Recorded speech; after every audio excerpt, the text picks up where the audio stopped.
دوستان، امیدوارم حال همتون خوب باشه. توی این محتوا میخوایم چند تا از مهمترین اتفاقات و حواشی که در چند روز اخیر اتفاق افتاده رو باهاتون به اشتراک بگذاریم و یه نگاه دوباره‌ای بهش بکنیم. خب یکی از مهمترین این حواشی و اتفاقات در پیوند با تجمعاتی هستش که در شهرهای مختلف جهان در پاسخ به فراخوان شاهزاده رضا پهلوی در شنبه گذشته به هر حال اتفاق افتاد و واقعا مایه فخر بود، مایه مباهات بود، باعث افتخار بود که این همه هموطن از ده‌ها تا صدها هزار نفر از ایرانیان خارج از کشور، ایرانیانی که در طول این سالها همیشه این اتهام رو گاهن خودشون به هم دیگه میزدن که اگه یه ایرانی در خارج از کشور دیدی سرتو کج کن و سعی کن که راهت رو از اون سوا بکنی، بهش نگاه نکن، حتی جوری برخورد نکنی که اون طرف بفهمه حتی ایرانی هستی. ما بارها و بارها چنین چیزهایی رو شنیده بودیم، مخصوصا هموطنانی که در خارج از کشور هستن. اما این تجمعات اخیر به روشنی نشون داد نه تنها اینطوری نیست،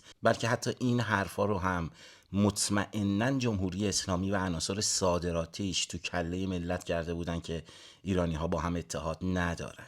در مونیخ، در تورنتو، سیدنی، عرض کردم شهرهای مختلف، لس آنجلس 350,000 نفر، مونیخ 250,000 نفر، در تورنتو از 300 تا 500,000 نفر تخمین میزنن که حضور پیدا کردن. اما همونطور که انتظار میرفت و من واقعا انتظارش رو داشتم، از زمانی که این تجمعات اون هم با این شور و حرارت برگزار شد، اون جماعتی که به قول یکی از کاربران اکس فارسی ترکیبی از متعفنترین وجوه مصدقی ها، چپ های آمریکا نشین و اصلاح طلبان صادراتی به خصوص هستن، شروع کردن به لجن پراکنی بر علیه همین مردم، همین ایرانیانی که اینطور با عشق به خیابان ها اومده بودن. من نمیخوام البته توی این محتوا تمام این جاندارانی که چنین مزخرفات و خزعبلاتی رو بر علیه مردم معترض ایران نوشته بودن براتون ردیف بکنم، اسماشون رو و موضع‌گیری هاشون رو باهاتون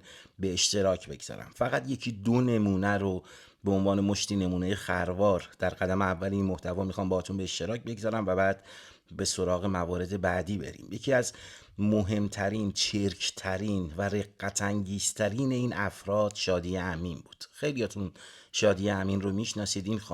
این خانوم که البته چه عرض کنم چند سال پیش در کلاب هاوس حضور پیدا کرده بودن، خاطرم هست خودم به شخصه داشتم گوش میکردم، با یه آقایی داشتم بحث میکردن. اون آقا شادی امین رو خانوم مورد خطاب قرار داد و شادی امین خیلی ناراحت شد که چرا بهش گفته خانوم و من الان واقعا نمیدونم اینجا خانوم یا آقا خطابش کنم. از این جهت من جاندار خطابش میکنم.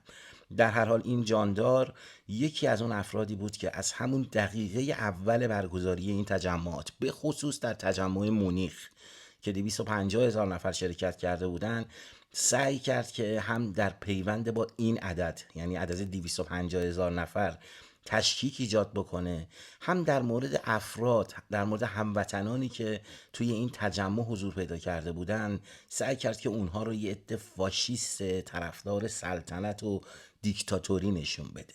به عنوان نمونه بریم با هم یکی از اظهار نظرهای شادی امین رو ببینیم. از شعارهای این تظاهرات، من دارم راجع به مونیخ حرف میزنم، یک شعار در رابطه با آزادی زندانیان سیاسی داده نشد، یک شعار در رابطه با مقابله با اعدام و احکامی که داره داده میشه داده نشد، یک نفر روی سن نگفت ما باید جامعه جهانی باید جلوی این اعدام ها رو بگیره، به عنوان گام اول قبل از اینکه موشکاتون رو بفرستین جلوی اعدام این بچه‌ها رو بگیرید. یک نفر نگفت که بایستی جلوی این همه دستگیری ها و برای آزادی زندانیان سیاسی اقدامی بشه توی سخنرانی ها.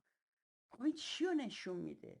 همش گفتن هممون اومدیم اینجا دوره بگیم رضا پهلوی و شما اومدین نشون بدین که ما رهبر داریم و جامعه جهانی بفهمه که پشت این رهبر بیاد، چون قبلا میگفتن رهبر ندارین، حالا ما داریم رهبر معرفی میکنیم و نمیگن که جامعه جهانی کور نیست، میبینه که شما میگین یک پرچم یک رهبر، کردها رو میبینه، بلوچ رو میبینه، فعالیشون اینجا هستن و صدا دارن. فکر نکنین همه رو جمهوری اسلامی کشته، صدای اونا هنوز هست.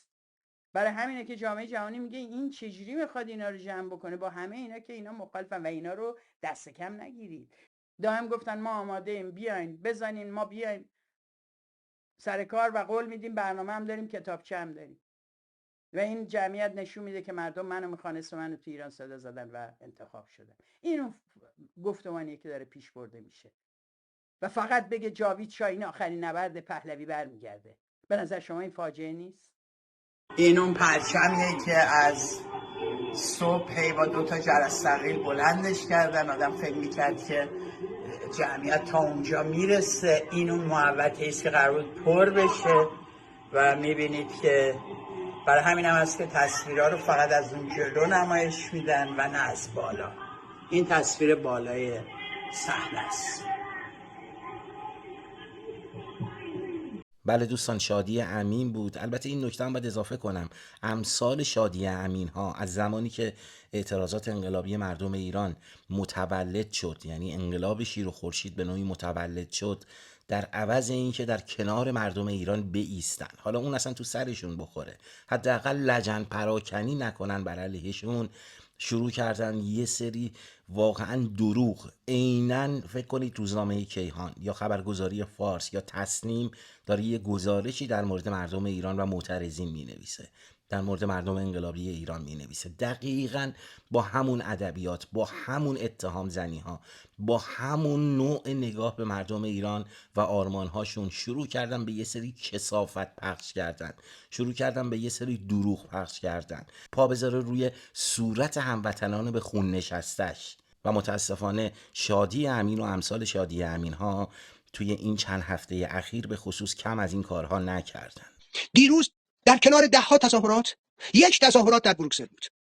25 سازمان به زعم خودشون فراخوان داده بودن، تبلیغ کرده بودن. درسته؟ طبق اعلام پلیس بروکسل فقط 700 نفر شرکت کردن. این شما آیا صدای شکستن استخوان‌هاتون رو نمیشنوید؟ منطقتون رو نمیشنوید؟ نمیفهمید؟ حالا میره میگه آقا گفتن میخوان استخوان‌های ما رو بشکنن. شما دارید له میشید. نمیفهمین؟ کی میخوای بفهمی؟ کی میخوای چشمندو برداری؟ کی میخوای بفهمی در میان ملت ایران جایی ندارید؟ خب اینا چیزایی است که دیروز شما مردم رو میدیدید در لس آنجلس 350,000 نفر. کی میتونه مردم رو اینجوری جمع کنه؟ تورنتو، زیر سرمای تورنتو، باد وحشتناک تورنتو، شما برید نگاه کنید 350,000 تا کجا میتونید پیدا کنید؟ کی فکر می‌کرد اصلا 100,000 تا ایرانی توی سیدنی؟ اصلا کی فکر می‌کرد چه آماری شما داشتید از استرالیا اون سر دنیا؟ کی فکر می‌کرد انقدر جمعیته؟ 100,000 نفر. شما تصاویر رو دیدید؟ من احساس غرور میکنم از اینکه ایرانیم. من احساس غرور میکنم که در کنار این ملتم. من احساس غرور میکنم که به سهم خودم سعی میکنم صدای این ملت باشم، صدای اونا رو پژواک بدم. به سهم خودم.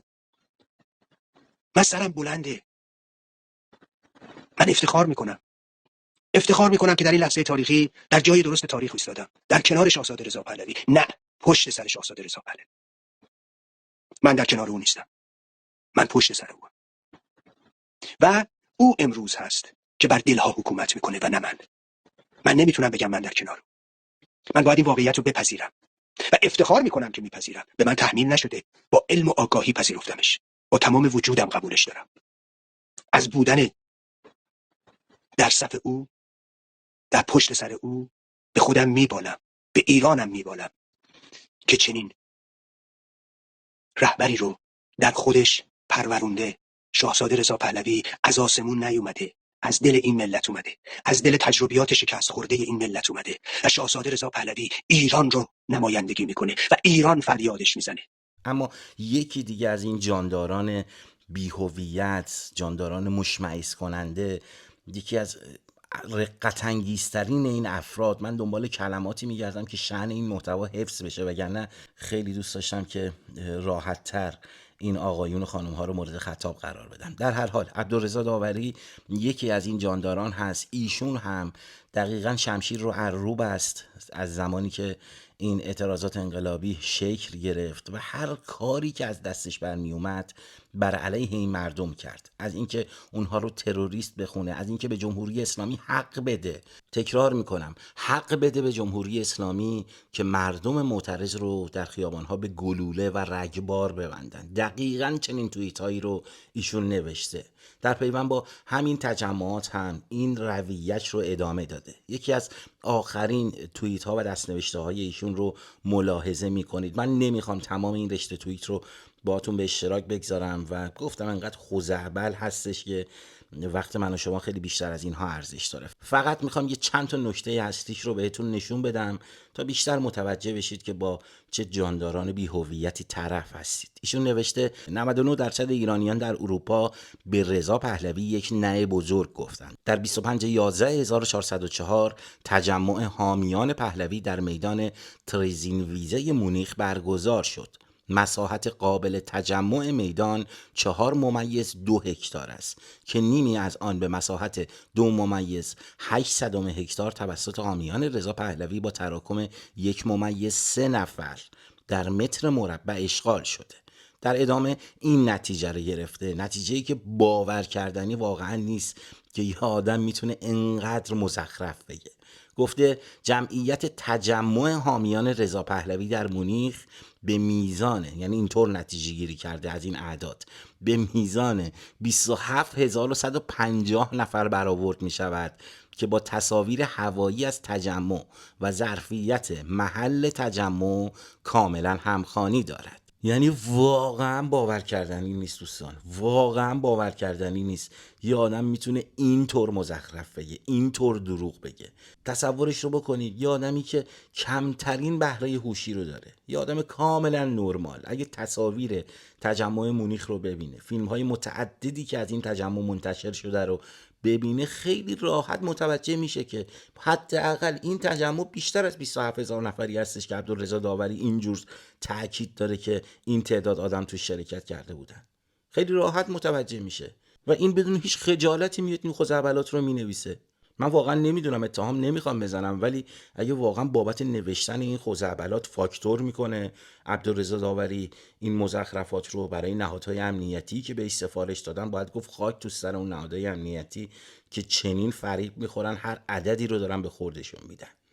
روح الله رحیمپور با کمک از همین اعداد عبدالرضا داوری بررسی کرده که واقعا چند نفر در این تجمع حضور داشتن. روح الله رحیمپور اینطور نوشته: به نظرم گوگلتان را عوض کنید. مساحت این میدان در شهر مونیخ حدود 42 هکتار است، همون عددی که عبدالرضا داوری نوشته، یعنی تقریبا 420,000 متر مربع. اگر با منطق شما فقط نصفش استفاده شده باشد و با همان تراکم، یعنی 1.3 نفر در هر متر مربع، به عدد 260,000 نفر میرسیم.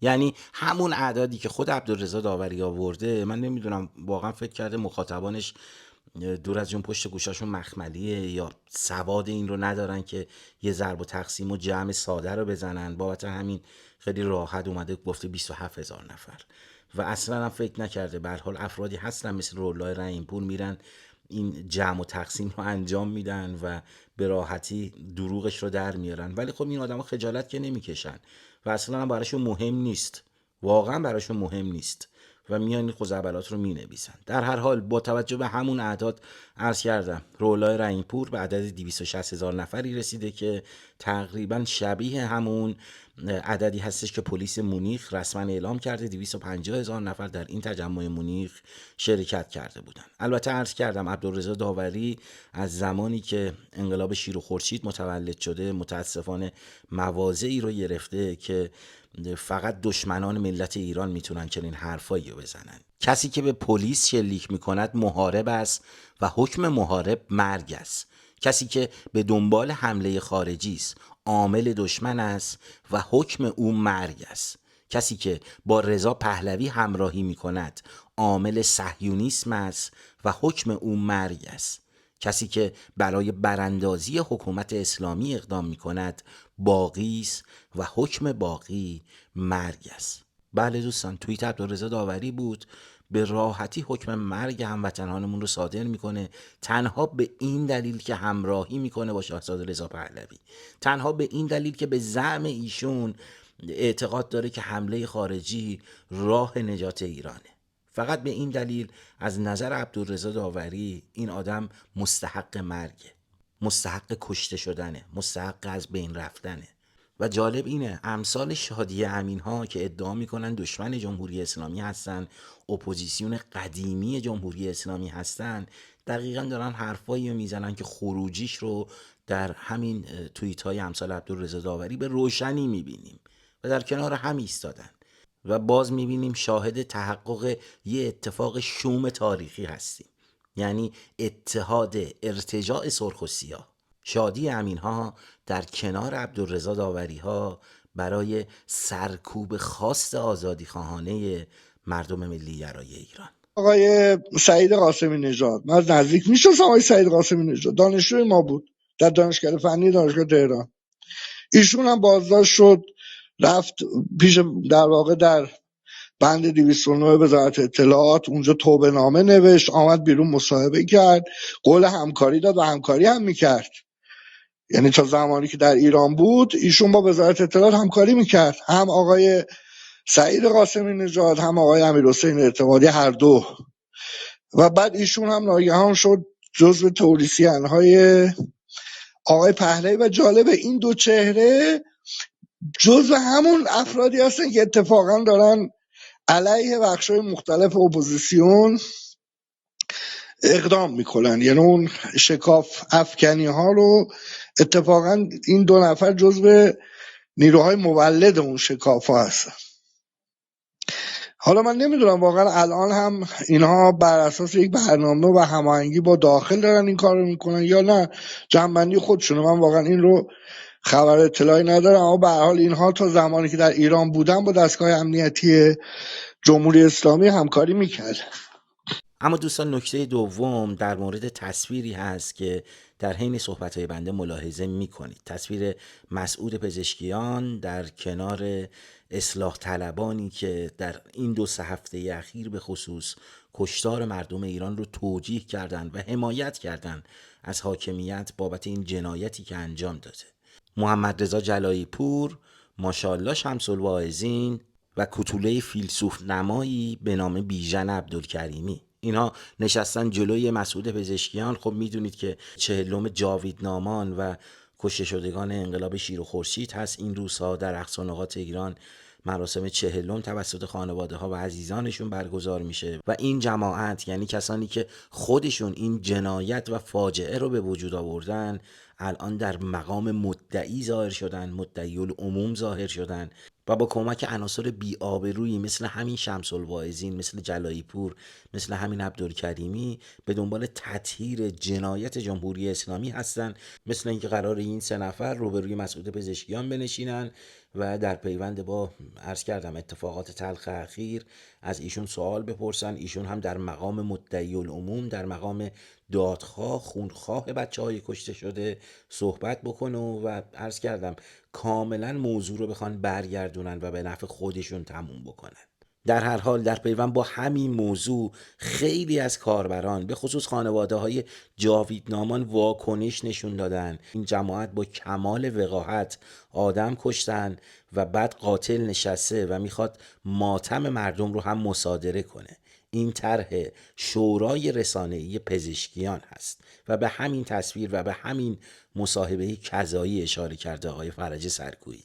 بریم با هم قسمتی از حرفای فرج سرکویی رو بشنویم در پیوند با این موضوع.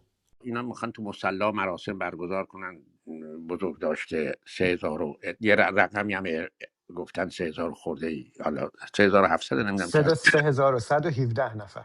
بله، میخوان اینا میگن کل رقم این بوده، بخشش هم ما بودیم، یعنی بسیج و اینا بودن و تو مصلا هم میخوان مراسم برگزار کنن. ظاهرا این یکی از ایده های این میدونید که این آقای پزشکیان یه شورای هرچی رسانه اسمش یه چیز دیگه است، حالا مشاوران نمیدونم رسانه و اینا، که آقای شمس الواعظین هست و همین آقای عبدالکریمی و آقای جلالی پور پسرش، عکسشون هم چاپ کرده بودن امروز در جلسه با پزشک. اینا با کمال وقاحت آدم کشتن، بعد قاتل نشسته میخواد ماتم مردم رو هم مصادره کنه. این جمهوری اسلامی جمهوری مصادره است. این جمهوری اسلامی اموال مصادره میکنه، نمیدونم جانها رو مصادره کرده. حالا ماتم مردم، این طرح این آقایونه و تصورشون اینه که با این طرحها مثلا آشتی بین حکومت و مردم برقرار میکنن. میگن خانه از پای بست بیران است، خواجه در بند نقش ایوان است. شما این همه آدم کشتین، بعد حالا تصور میکنین با این کارا چی میگن مثلا ترمیم میکنین، ماله میکشین، حالا هر اصطلاحی که میخواد به کار ببرین. حالا من امیدوارم در این چهارشنبه که معلمین اعلام اعتصاب کردن و همچنین اون دانشجویان که 2 روز اعلام کردن، اینجا یه بخشی از قدرت مردم و قدرت نهادهای جامعه مدنی آشکار میشه. من خیلی خوشحالم که اولا حالا ما امیدوارم بقیه نهادهای مردمی هم این کارو بکنن که این نهادهای مردمی، نهادهای مستقل از حکومت، بتوانند به اصطلاح این مراسم رو برگزار کنند و امیدوارم مردم حمایت بکنند از اینا.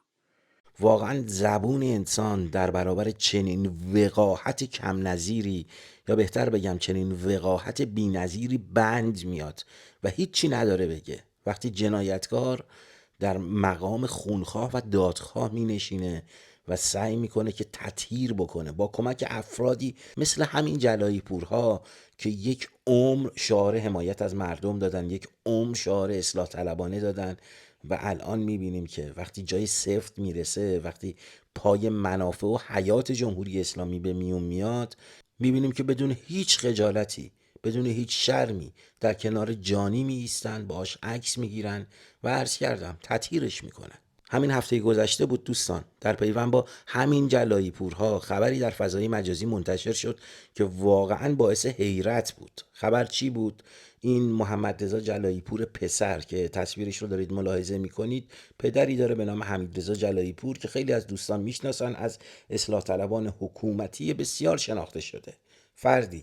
فردی که معترضان آبان 98 رو کرکس خوند، لاشخور خوند و بدون هیچ خجالتی هم حق حاکمیت دونست که در مقابل مردم معترض اینطور بایستن و اونها رو اینطور به رگبار ببندن. هفته پیش هم خبری منتشر شد که همین آدم، یعنی حمیدرضا جلایی پور که در ظاهر دکترای جامعه شناسی داره، با کمک وزارت اطلاعات، یا بهتر بگم در همکاری با وزارت اطلاعات، در بازجویی افراد دستگیر شده این چند هفته اخیر شرکت کرده تا به زعم خودش اونها رو از راه کج به راه راست هدایت بکنه. دقیقاً همون رفتاری که در دهه 60 امثال اسدالله لاجوردی انجام میدادن. بارها و بارها شخص خود من در همین کانال با آقای مصداقی صحبت کردم در مورد خاطراتش از اسدالله لاجوردی، اون پروژه و پروسه تواب سازی که به راه انداخته بود، و حالا میبینیم حمیدرضا جلایی پور 30 و خورده ای سال بعد دقیقاً همون کار اسدالله لاجوردی رو داره انجام میده. یکی از کاربران اینطور نوشته که محمد رضا جلایی پور از بازجویی معترضان تا نمایندگی آنان، همان کسی که در زندان معترضان بازداشت شده رو به عنوان بازجو جامعه شناس بازجویی میکرد، حالا به عنوان نماینده مخالفان جلوی پزشکیان نشست و گفتگو کرد. این است معجزه اصلاح طلبی، اینکه یک نفر همزمان بتواند هم بازجو باشد، هم زندانی سیاسی سابق، هم چهره اصلاح طلب دولتی و هم نماینده مخالفان نظام. انگار نه انگار که این نقش‌ها با هم هیچ تعارضی ندارند. در این بازی پرپیچ و خم همه چیز شدنی است، حتی باور نکردنی ترین ها. بله دوستان، تصویر محمد رضا جلایی پور رو در کنار مسعود پزشکیان ملاحظه می‌کنید که عرض کردم به نقل از خیلی از افراد و کاربران، ایشون به همراه پدرش در بازجویی های افراد دستگیر شده در 2-3 هفته اخیر شرکت میکنن تا اونها رو راه راست هدایت بکنن و پروژه توابسازی حکومت رو اینطور وقیحانه ادامه بدن. کاربر دیگری به نام پژمان موسوی هم با منتشر کردن تصویر همین جماعت اینطور نوشته: 4 تایی دور هم جمع شدند و نامش را گذاشتند گفتگوی آزاد دکتر پزشکیان با 3 تن از فعالان دانشگاهی، سیاسی و رسانه‌ای. به جرئت میتوان گفت مواضع این 3 نفر بعد از اعتراضات دیما حتی از مسعود پزشکیان در جایگاه ریاست دولت هم رادیکالتر، عجیبتر و ارتجاعی تر بوده. تقریبا هر 3 نفر هم در اوج اعتراضات دسترسی آزاد به تریبون صدا و سیما داشتن، هم جملگیشان از نزدیکان نظری و عملی دولت مستقر هستند و تقریبا هر روز آنها را در رسانه‌ها و بحث‌های آزاد و نشست‌های دولتی و پلتفرم‌های آنلاین می‌بینیم. انگار اینکه در روزهای این چنین این افراد به عنوان نمایندگان تفکرات متفاوت معرفی و نام آن گفتگوی آزاد لقب میگیرد. هدف این است که مردم را آزار و به آنها بگویند بله، باز جلایی پور، باز عبدالکریمی، باز شمس الواعظین. کسی هم به نمایندگی از تفکری که این 3 نمایندگیش نمی کنند دعوت نمی شود.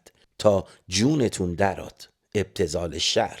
ما توی همین کانال فکر میکنم 3 تا محتوای گذشته یا 4 تا محتوای قبلیمون در مورد همین جلایی پور به صورت مختصر اتفاقا صحبت کردیم و اون مصاحبه شرماورش با شبکه خبر سیمای دولتی جمهوری اسلامی رو هم نشون دادیم که بدون هیچ خجالتی، بدون هیچ شرمی در بحبوحه کشتار مردم معترض ایران اومد حضور پیدا کرد و مردم معترض ایران رو یه سری یه سری اوباش خون، یه سری تروریست خون که خط گرفتن از دولت‌های خارجی. به نظرم یکی دلایلی که تجمع امروز کم جمعیت تر بود این بود که صحنه خیلی شفاف شد. در مقام تحلیل خیلی ها میگفتن این حرفا رو، ولی به نظرم خیلی شفاف شد. من چند نمونه رو میگم. یکی این که معلوم شد ادعای خشونت پرهیزی اشتباهه و کاملا خشونتگرا با طراحی، با پشتوانه، بدون هر گونه مرزبندی با خشونت این فراخوان‌ها صورت میگیره. انگار آموزش هم دیده بودن. آتش سوزی، تخریب اموال عمومی، آتش زدن زنده انسان‌ها، شعارها هیچ ردی از آزادی، عدالت، ایران و به یه معنا خیلی همگانی توش نبود. رفت به سمتی که اصلا به یه معنای درون مایه از اقتصاد معیشت فاشیستی پیدا کرد. ما مدیونیم به این مردم که این چنین نجیبانه و بزرگوارانه هم در جنگ هم در این روزها که کشیدن کنار و حسابشون رو جدا کردن از آشوبگران خشونتگرا، در این روزها دعوت شد، زمین سازی شد، فرش قرمز پهن شد برای تجاوز خارجی به کشور. هم نتانیاهو هم ترامپ خیلی شفاف اومده بود پای کار و تهدید میکرد و به نظرم اینم برای بخش بزرگی از جامعه روشنگر بود. خیلی واضح شد که پلن بی نتانیاهو، چیزی که توی جنگ قبل به نتیجه نرسید، میخواد از این مسیر تامین بشه. واضح شد که رسانه تمهیدگر، بسیجگر کاملا رسانه نتانیاهو، ایران اینترنشنال، که کاش اسمشو بذارن اسرائیل اینترنشنال. و اگه ما به قول شاعر که میگه درگذر از نام و بنگر در صفات، اصلا از این نام‌هایی که برده شد در خیابان بگذاریم توسط بخشی از معترضان، به رفتارشون نگاه بکنیم، خب خیلی روشنگره. در همین روزها هیچ مرزبندی با خشونت نکردن، حامی تحریم بودن، حامی نسل‌کشی بودن، حامی تجاوز به ایران بودن. اعضای خانوادهشون فارسی درست نمیتونن صحبت بکنن، هیچ رزومه‌ای جز فرزند کسی بودن ندارن. من برام تلخ بود که ولو درصد کوچکی از ایرانیان نام کسانی رو فریاد بزنن که به معنای دقیق کلمه رسواان، کسانی که نماینده هیچ بخشی از جامعه ایران نباید باشن، اساساً به معنای دقیق کلمه مترسک دشمنان ایرانن. همه هنرمندانی که الان بیانیه میدن که ما با معترضان همراهیم، بیانیه بدن در که ما به خاطر تهدیدهای وجودی که از سوی نتانیاهو احساس میکنیم پای کاریم، تو صدا سیما دیده شن، تو جشنواره‌های فجر دیده بشن. یا همین بیژن عبدالکریمی بی آبرو دوستان در اوج کشتار مردم معترض و مظلوم ایران به صدا و سیمای حکومتی و میلی اومد و حمایت کرد از نیروهای امنیتی، نیروهای نظامی به زعم خودش و خواست که حقوقاشون رو اضافه کنن، افزایش بدن بابت زحماتی که میکشن. من از مسئولین میخوام که حتما باید نسبت به حقوق نیروهای انتظامی و نیروهای دفاعی ما به شدت احترام بورزن. این فرزندان این خاک که تمام جانشون رو برای دفاع از امنیت ملی و امنیت استراتژیک کشور گذاشتن حقیقتا در خور هستن که زندگیشون هم تامین بشه. من از این بابت احساس نگرانی دارم. و همینطور شمس الواعظین همون روز اول اومد مصاحبه کرد و گفتش که این اعتراضات ادامه جنگ 12 روزه است، یعنی روز 13 جنگ 12 روزه است. محکم اینو میگم ها، معتقدم که این مرحله دوم جنگ اسرائیل علیه میهن ماست. این وضعیت استمرار پیدا بکنه تا ما صحنه رو کاملا در اختیار نیروهای عمل کننده قرار بدیم. این صحنه جنگه و اینطور اومد تئوری سازی کرد برای نهادهای امنیتی، نهادهای سرکوبگر که هر کاری دلشون میخواد انجام بدن با این توجیه، با این تئوری سازی های امثال شمس الواعظین ها. خاطرتون هست همین اصلاح طلبان، همین امثال جلایی پورها چقدر از مردم خواهش میکردن که به پای صندوق های رای بیان، به مسعود پزشکیان رای بدن تا جلیلی رای نیاره، که اگر روزی مثلا یکی از چیزهایی که مثال میزدن این بود که اگر روزی اعتراضاتی شکل گرفت باز به چشم بچهای مردم ساچمه شلیک نکنن، به سینه بچهای مردم گلوله جنگی نزنن. گفتن باید مسعود پزشکیان رأی بیاره تا تندروهایی مثل سعید جلیلی قدرت نگیرن. اما در نهایت نتیجه چی شد؟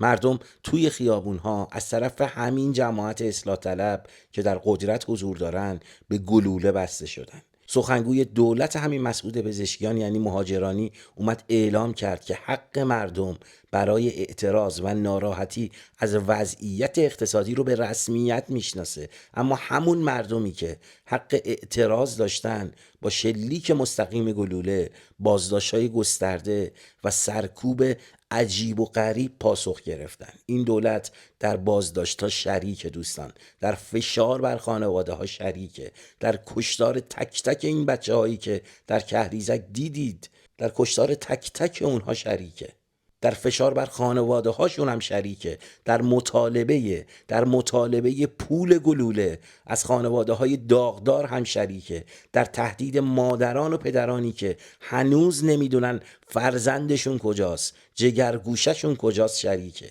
هیچ تفاوتی بین اصلاح طلب و اصولگرا وقتی پای حفظ نظام در میونه وجود نداره. در لحظه ای که مردم علیه کل ساختار به پا میخیزن، همه در یه صف میایستن، صف بقای جمهوری اسلامی. وقتی دولت بر سر کاره و مردم دارن کشته میشن، اون وقت هیچ مقام اجرایی دیگه نمیتونه پشت عنوان رهبری بیاد و پنهان بشه. مسئولیت همه‌شون مشترکه. در نهایت مردم ایران یه بار دیگه دیدن، هرچند مطمئن بودن ولی یه بار دیگه به چشم دیدن که اختلاف‌ها درون حاکمیت جمهوری اسلامی فقط تقسیم نقشه. وقتی نوبت سرکوب میرسه همشون از اصلاح طلب و اصولگرا، از تندرو و کنرو متفق القولن و تاریخ البته این همدستی کثیف رو ثبت کرده و ثبت خواهد کرد.